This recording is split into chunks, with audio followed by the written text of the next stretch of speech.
Hello, family and friends. Happy Sunday. It's December and it's the end of the year. It's time for us to have a reflection of what happened this year and give thanks to God. And I want to share my number one reflection with you this year. And a couple of this weeks, I'll be sharing my reflection for throughout this year. So, my number one reflection this year is my realization that it doesn't matter what my plans are, God is always in control, and God's plans for my life are better than the plans that I have for myself. So when I started this year, before this year, I had planned out, what I wanted to do, things I wanted to happen and stuff like that. And at the beginning of this year, things didn't go the way I planned.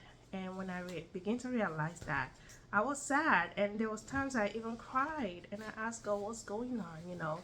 What's going on, and what is gonna happen?" And I keep asking and keep praying. Now that I'm in December and have seen what God has done in my life, I have realized that God's plans for my life are indeed true better than what I have planned for myself. I don't know if you have similar situation or you're going through something similar right now and you're wondering how is my future going to be and what's going to happen to me.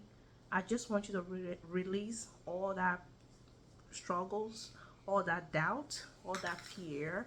Release it to God and tell God, I believe in your plans for my life.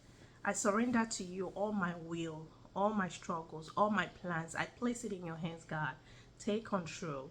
No matter what happened, I know you have the best plans for me, and I choose to trust you. And trust me, He does have better plans than we do have. Now I'm in December, I'm realizing what He has done. I'm indeed truthfully grateful, and I'm thankful for what He has done and where He has brought me from. So we don't need to know what all the plan is sometimes, but we just need to trust God and say, God, you know what? I'm going through this pain right now. I'm going through this struggle right now. I know that you are in control. And just have that faith and continue to pray and trust in God, and He will indeed show up and show out in your life. Today, I want to share a scripture with you, which is Jeremiah 29:11 and 12. It's one of my favorite scriptures in the Bible. And it says, "For I know the plans I have for you, declares the Lord, plans to prosper you and not to harm you, plans to give you hope and a future. Then you will call on me and pray to me, and I will listen to you." So whenever we're praying, we don't see answers. It's not because God is deaf, He didn't hear your prayer. He did.